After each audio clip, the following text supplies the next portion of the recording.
Hello everyone, we'll start from conflicts. Conflicts may be defined as a state of affairs in which two or more incompatible behavior tends and evoke that cannot be satisfied fully at the same time. Conflict कब होता है? जब दो behaviour होते हैं, वो मतलब जो बिहेवियर ट्रेंड्स होते हैं, ट्रेंड्स हैं, दो बिहेवियर ट्रेंड्स जो हैं वो एक साथ इवोक किए जाते हैं, एक साथ मतलब उत्पन्न हो जाते हैं, दो तरह के बिहेवियर ट्रेंड्स। अब प्रॉब्लम क्या होती है कि दोनों को एक साथ सेटिस्फाई नहीं किया जा सकता, और जब दोनों को एक साथ सेटिस्फाई नहीं किया जा सकता तो उस समय पर क्या आता है? कॉन्फ्लिक्ट आ जाता है। इनकॉम्पिटेबल होता है, इनकॉम्पिटेबल बेमेल के, मतलब जो मेल ना खाते हो। अब इसकी डेफिनेशंस देखते हैं। Douglas and Holland. Conflict means A painful emotional state which results from a tension between opposed and contradictory wishes. जो उलट होती हैं, कॉन्ट्राडिक्टरी होती हैं विशेस, उनके बीच में ये एक टेंशन होने से कॉन्फ्लिक्ट पैदा होता है। इमोशनल पेन होता है ये, ठीक है, पेनफुल इमोशनल स्टेट होती है ये, जो दो अलग अलग जो विपरीत इच्छाएं हैं उनके बीच में टेंशन होने से ये जो पेनफुल इमोशनल स्टेट आती है उसे हम कॉन्फ्लिक्ट के नाम से जानते हैं। Crow and crow. Conflicts arise when an individual is faced with forces in his environment that act in opposition to his own interests and desires. Conflicts crow and crow के अनुसार कब उत्पन्न होते हैं? ये जरूरी नहीं है कि दो विशेष से ही हो, ये तब भी हो सकता है कॉन्फ्लिक्ट जब जो है इंडिविजुअल फेस करता है दो अलग तरह की फोर्सेस, ठीक है, वो उसके एनवायरमेंट में होती हैं और जो दोनों विपरीत दिशा में काम करती हैं, उसके जो इंटरेस्ट हैं, डिजायर्स हैं, उनके विपरीत जब वो फोर्सेस जाती हैं एनवायरमेंट की, तब कॉन्फ्लिक्ट जो है वो पैदा होता है। Katz, Berne and लेहनर।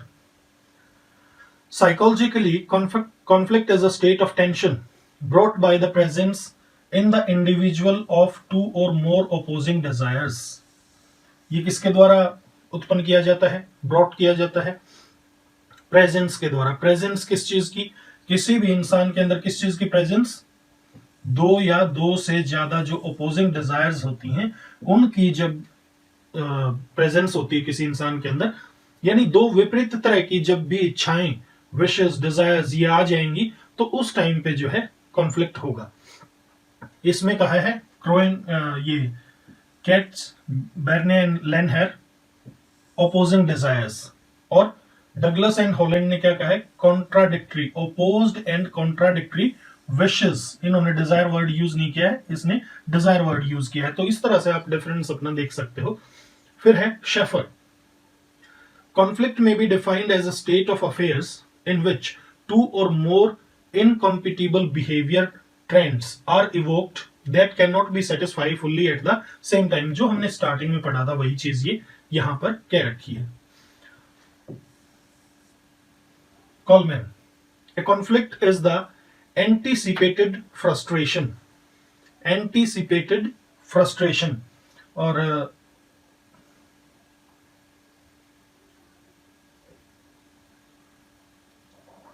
Sorry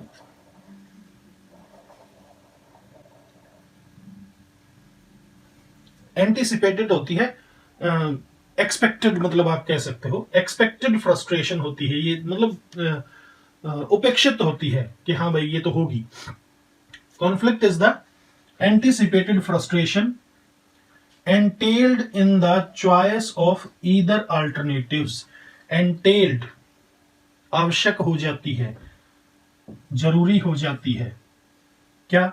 in the choice of either alternatives. दो जब अल्टरनेटिव होते हैं इंसान के पास, जब उसे उनमें से चॉइस करनी होती है तो वहां पर ये मतलब बिल्कुल जरूरी हो जाता है कि वहां फ्रस्ट्रेशन जो है वो आएगी और वो कॉन्फ्लिक्ट की अवस्था में बदल जाएगी, ये उससे उम्मीद की जाती है। 11 conflict is usually a clash of motives. बिल्कुल सही डेफिनेशन है 11 की कि कॉन्फ्लिक्ट जो है वो आमतौर पर क्लैश ऑफ मोटिव्स होता है। जब इंसान दो अलग अलग तरह के मोटिव्स सेट कर लेता है तो कॉन्फ्लिक्ट हो जाता है। चलिए, अप्रोचेस हैं इसकी, जो कॉन्फ्लिक्ट की टाइप्स या जो अप्रोच है टाइप्स हैं ये कॉन्फ्लिक्ट्स की। तो 3 तरह की टाइप्स इसने बताई हैं। पहला अप्रोच कॉन्फ्लिक्ट, दूसरा है अवॉइडेंस कॉन्फ्लिक्ट और तीसरा होता है अप्रोच अवॉइडेंस कॉन्फ्लिक्ट। अब अप्रोच कॉन्फ्लिक्ट में क्या होता है? Conflict between to equally attractive choices, ये भी पसंद ये भी पसंद, ठीक है, दोनों अट्रैक्टिव चॉइसेस हैं, लेकिन उसे उनमें से एक को चूज करना होता है। It is conflict between two positive valences that are equal in strength. दो जो संयोजक होते हैं और इक्वल लगते हैं, मतलब एक तरह से स्ट्रेंथ में कह लीजिए या इक्वल अट्रैक्टिव होते हैं वो। For example, a person has 2 job offers and he has to choose any one of them. Such conflicts are quite common and are not so harmful. ये इस तरह के जो अप्रोच कॉन्फ्लिक्ट हैं ये ज्यादा हार्मफुल नहीं होते। क्यों नहीं होते?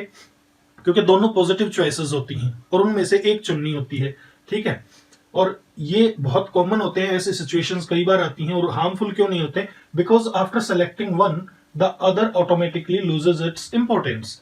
क्योंकि दोनों चॉइसेस में से जब बंदा एक चॉइस को चुन लेता है तो दूसरी अपनी इंपॉर्टेंस खो देती है। अब ये देखिए avoidance conflict. Here both the situations are equally repelling और unattractive and the person wants to avoid the situation. दो सिचुएशंस होती हैं, दोनों ही मतलब समान रूप से रिपेलिंग होती हैं, घृणा पैदा करती हैं और अनअट्रैक्टिव होती हैं, और इंसान जो है उनको अवॉइड करना चाहता है दोनों ही सिचुएशंस को। Thus, this type of conflict involves 2 goals with negative valence. Negative valence वाली 2 गोल इसमें आती हैं सामने, नेगेटिव संयोजक होते हैं। At times, the individual is forced to choose one among 2 negative goals. Here, the individual is caught between 2 repelling threats, fears, or situations. For example, a woman must work at a job which she dislikes, or else she has to remain unemployed. 2 situation हो गई। एक, या तो भाई unemployed रहो, बेरोजगार रहो, घर बैठो, या फिर उसके सामने जॉब जो है वो ऐसी है जहां कोई भी परिस्थितियां हैं लेकिन किसी न किसी कारणवश उस फीमेल को वो जॉब पसंद नहीं है। रीजन कुछ भी हो सकता है, तो या तो उस रीजन को झेलो, वहां जाओ और जॉब करो, या अनएम्प्लॉयड रहो। तो दोनों ही सिचुएशंस नेगेटिव हो गई। अब इनमें से एक तो चूज करनी होगी, तो कॉन्फ्लिक्ट वहां पैदा हो जाता है। अब है अप्रोच अवॉइडेंस कॉन्फ्लिक्ट, कि एक पर पहुंचना है, एक को अवॉइड करना है। इस तरह की सिचुएशन में भी कई बार जो है कॉन्फ्लिक्ट पैदा होता है। कैसे? In this type approaching and avoiding tendencies are evoked simultaneously. Approaching tendency और अवॉइडिंग टेंडेंसी दोनों एक साथ उत्पन्न होती हैं। This is most complex type of conflict. Most complex type of conflict is approach avoidance conflict. ठीक है? और most easy approach conflict. And very difficult to resolve. और ये इसका समाधान करना भी बहुत मुश्किल होता है। In this type of conflict, a person is both attracted and repelled by the same goal object. ध्यान से देखिए, इसमें 2 सिचुएशन थी, दोनों पॉजिटिव थी। इसमें 2 सिचुएशन थी, दोनों नेगेटिव थी। इसमें सिचुएशन एक ही होती है और यही पॉजिटिव भी और यही नेगेटिव भी, ठीक है। For example, a person gets a job offer and approaching to accept it as it is having attractive salary, but repelled back also as the job is very risky. Situation है कि एक job है। अब क्या परिस्थिति है कि job में सैलरी मान लीजिए 1 लाख पर मंथ है, ठीक है, लेकिन रिस्क है लाइफ का, जान जा सकती है भाई। अब बंदा 1 लाख देखे या ये रिस्क देखे, 1 लाख देखे तो पॉजिटिव, रिस्क देखे तो नेगेटिव, और वहां पर कॉन्फ्लिक्ट जो है वो पैदा हो जाता है। या इसके अलावा जो है दूसरा क्या हो सकता है, और a man wants to marry to lead a family, to lead a family life. एक इंसान शादी तो करना चाहता है but does not want the responsibilities of a family life, लेकिन जो फैमिली लाइफ की रिस्पॉन्सिबिलिटीज हैं उनको उठाना नहीं चाहता। यानी देखो, अगर शादी करेगा, बच्चे होंगे, वाइफ होगी, पूरा घर परिवार का जो भी खर्चा होगा वो तो वहन करना नहीं चाहता, लेकिन शादी जरूर करना चाहता है। तो ऐसे में भी वही पॉजिटिव नेगेटिव कॉन्फ्लिक्ट हो गए।